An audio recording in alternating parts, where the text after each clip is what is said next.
Welcome to our Healthy Shoulder series. I'm Ryan. This is Mar Health and Performance. Here you're going to find a resource to help you work on your shoulder health so that you can get rid of some of the chronic aches and pains that you might feel. You move a certain way and your shoulder kind of bugs you, or there's certain exercises that really exacerbate any pain or discomfort in your shoulders. Who this is not for, this is not a rehabilitation program. This is not like I have a torn rotator cuff and I need rehab. This is just for general soreness, general stiffness, and also from a movement impairment situation where maybe your flexibility in your shoulders isn't great, or maybe the stability of your shoulders isn't great and you'd like to improve that. Okay, so this is episode 1, and all you're gonna really need today as far as like props is a foam roller. We're gonna go through 5 exercises. A lot of these exercises are gonna be the get to know your shoulders exercises. And I'm gonna speak to you in a way that helps to explain some of the mechanics of the shoulders, so maybe you have a better understanding of what should be happening, what might be happening, that shouldn't be happening, and so on. So the first exercise, which we almost always start with, is going to be a supine breathing exercise. One of the mistakes that most people make is they start to work on the shoulders first, and they fail to realize that the shoulders are the scapula and the humerus, so your upper arm and your shoulder blade, and then also the clavicle. But if we talk about the shoulder blade, is a big piece to the picture where the shoulder blade actually sits on your rib cage. And depending on the position or shape of your rib cage can have huge impacts on how your shoulders function. Okay? So we need to address rib cage mechanics, which means that we need to address posture and breathing. Okay? So first thing we're gonna do is work on that and address it. So we're going on our backs, laying on our backs. If I have an overextended rib cage, I'm gonna probably, most likely, have a little bit too much tension in the front of my shoulders. You may think of this as like rounded shoulders, forward shoulders.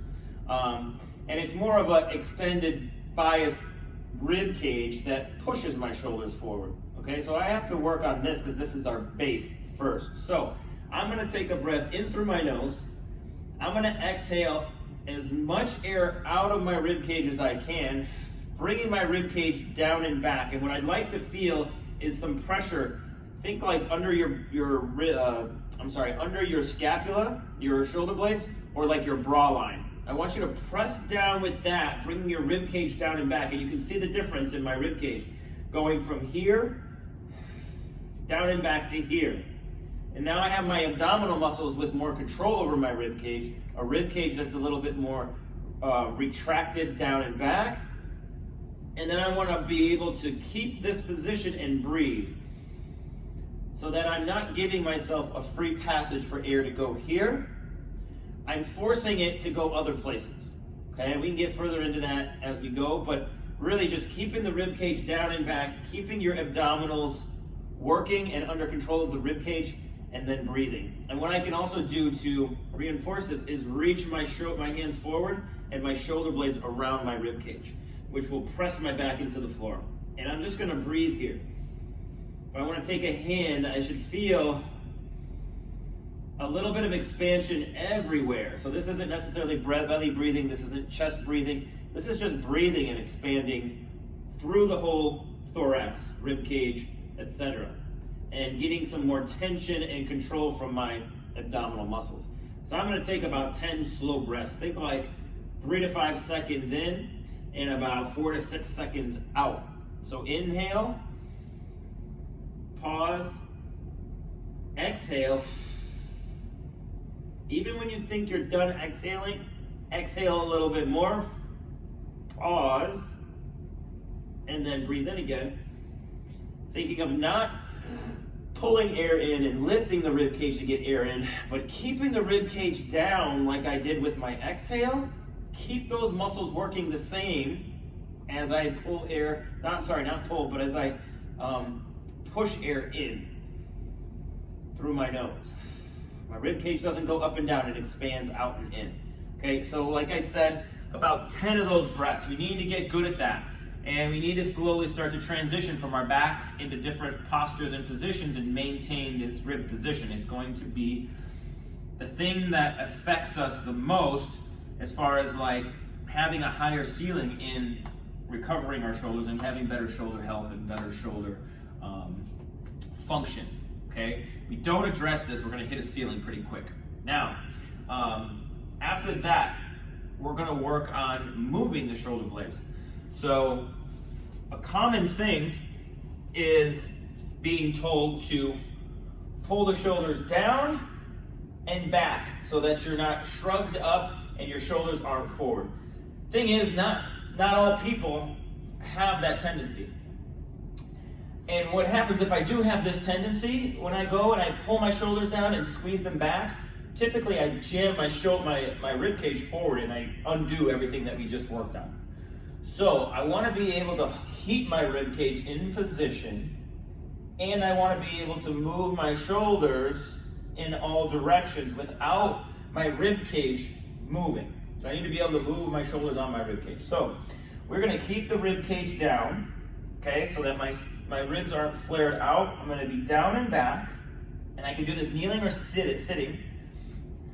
I'm going to breathe, and then I'm going to think about bringing my shoulders behind me, bringing my shoulders forward. I'm going to think about bringing them down, and then up, down, up, back, and forward without my rib cage moving. Another issue that I tend to see is people pulling their shoulders down, down, down, that actually should probably let their shoulders float up a little bit. If you keep pulling them down, what happens is you use your big muscles like your pecs and your lats to bring the shoulder down, and what that'll do is it'll actually lock the shoulder in place. And it'll keep the shoulder down so that you can't really move it, and then it becomes stiff. Not only that, you get a pec and a lat that are pulling against your neck muscles, your upper trap, and your lumbar scapulae. So these muscles here are now trying to play tug of war with your pec and your lat, and they're not going to win. So that's where you can get this tightness and stiffness is pulling too far down. So we don't want to pull them down. Of course, we don't want them up here necessarily either, but like right in the middle is fine, right? And then we need to be able to move them back and forth without jutting our chest forward and rounding our back. So, getting acquainted with that. Next step, we are going to do, we've got a reach back that we're going to do from a roller. So if you don't have a roller, you can lay on like pillows or something that's elevated. And I'm going to have you lay with your chest on the roller and your pubic bone on the roller. Might be a little uncomfortable, so if you want to put a towel so that it's a little softer, that's fine. Knees are on the floor, and you're going to start with your elbows out. So they're not underneath you so your shoulders are tucked back. They're actually going to be out wide so that your shoulders are wide. And what I want you to do is brace your abs a little bit. So use the exercise that we did in the beginning. When we exhale, find our abs, control our rib cage. I want you to feel the abdominal muscles a little bit to help to stabilize you. Then I'm going to have you lift your right arm and bring it back as if you were going to reach and touch your heel. As you do that, you're going to turn in that direction with your head. Your whole body is not following your arm, okay? So I want to make sure that your sternum stays in line with this roller. You reach back. Now you can see I want my elbow closer to the floor than my shoulder. You see how I can bring my elbow back with my shoulder staying forward? I don't want that. I actually want my elbow down and I want my shoulder back. I want to use the muscles around my shoulder blade to hold it in place. And then as I reach back, I'm extending my elbow. I'm not pulling my elbow back behind me. I'm extending my elbow, which I should feel my tricep now. And that long head tricep that everybody has trouble with is going to get some work now. So I'm going to hold my shoulder back, reach back, and if I look back at my heel, just by turning my head, I should be able to see my heel because my shoulder isn't blocking my view. All right? And so as I reach back, I'm gonna hold that. I'm gonna hold my shoulder back higher than my elbow, and I'm gonna have my elbow nice and straight, and then I'm gonna come back to return, and then I'm just gonna do it on the other side as well. All the same stuff happening. So what I should feel is I should feel the back of my arm and shoulder working, my tricep a lot, and then a little bit of activity in these same side obliques, bringing my shoulder towards my heel, okay? And then I want you to do a set of 10. So you're gonna reach back slowly, should take you about 5 to 10 seconds with each rep, and then switch and go over. Now remember, your pubic bone stays on the roller, your chest stays lined up with the roller, so it's just a little bit of a slight turn. Your whole body is not turning. Again, 10 reps, 5 on each side. Should take you 5 to 10 seconds with each rep. Take your time, go through all those little checkpoints that I mentioned. Next, we're gonna do a quadruped reach. What that looks like is I'm gonna come up to my hands and knees. Now the first thing that I want is hands under shoulders, knees under hips. The second thing is I want you to avoid sinking. So when I put my weight on my hands, I don't want to sink down. What I'd like to do is I'd like to load my knees and my hips a little bit and then push the floor away. So if you do this in a mirror, you want to have a long spine, and you should be able to see your back between your shoulder blades. Not here. You see how like my back disappears between my shoulder blades? I want to be able to see it. That doesn't mean that I'm doing like a cat position, like cat-cow. I'm not pushing my back up like this. I'm staying long and fairly neutral, but I'm pushing the floor away. The next thing I need you to do is I need you to push down through your left hand so that your right hand frees up. You gotta do it like that. Don't just lift your arm. Push with your left arm. And then I'm gonna have you reach out. Hand and arm are gonna stay parallel to the floor. Okay, my hand does not get back behind my shoulder at all.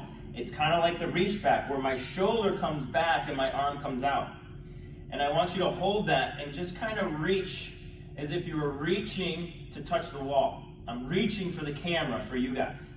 All right, I should feel my abs quite a bit here. I'm pushing down and away with my left hand and I'm reaching parallel to the floor. And I'm gonna breathe, a couple breaths. And my shoulder is back a little bit, right? You can see my armpit and a little bit of my chest. And I'm gonna come back down. Same thing, I'm gonna push down with my right arm and I'm gonna reach out. Keep reaching and keeping your shoulder back towards the ceiling. And you're gonna alternate. You're gonna do 10 of these. Pushing through. The more weight I put in my knees, the less pressure and the less weight on my hands. So if your shoulders are bugging you or getting really tired by holding all your weight, you need to sit back and support some of that weight through your butt and your hamstrings so that your arms aren't out stranded on their own and you don't start sinking through here. So sitting back, getting tall, push a little bit, and then reach. We want to get length through this arm, and we're retraining how we reach for things. Think about sitting in a car and reaching behind into the back seat trying to grab something. You ever like reach back, your shoulder stays here, your arm goes back, and it kind of grabs you? We don't want that. We want to reach back here. We want to get movement in through our rib cage. We want to get our whole shoulder back and then reach the arm. So the arm's not stuck out on its own. Okay, so we're going to retrain some of that through those exercises. Okay, and then the last exercise is something somewhat similar, but we're going to be on our backs on the roller. So my head between my shoulder blades and then my sacrum or my tailbone is on the roller. And what I can do is, as I reach forward, I'm going to try to kind of flatten most of my back to the roller and bring my rib cage down like the first exercise. And I want to keep this rib position. The next thing I'm going to do is I'm going to slowly start to bring my hands out and into like a T shape. So I want to open wide, and then I want to feel my shoulder blades very slowly going back towards the roller, right? Because the roller's right between them on my spine. I should be able to feel them slowly go back towards the roller. And then once I get here, I want to think of going really, really wide as I can, so that my shoulder blades don't clunk into the roller, but come back towards it and open up nice and wide. So I want to keep my rib cage down, and I want to open my hands as wide as possible until I get about parallel to the floor. So look at my shoulder. My shoulder isn't popped and pitched forward. My shoulder blade is back towards the roller, but it's also not squeezing the roller. It's actually going towards the roller and then away from the roller, so that my back is really, really, really, really wide, and my abdominals are working. And then I can come back. All right, that's gonna give you a decent stretch through your chest without just stretching, but actually controlling the arms out. So the shoulder blades, I can feel them on the roller, but they're not digging into the roller. They're back towards it, but they're staying away from it. All right, and then I want you to do about 10 of those. All right, and then that's it for this, this beginning episode. Work on that stuff, give it at least a week or two, and start to become, like I said, more acquainted with your rib cage, your abdominals, how they interact with the shoulders, and then how the shoulders move on the rib cage. And then we'll do some more exercises in episode 2. I'll see you then.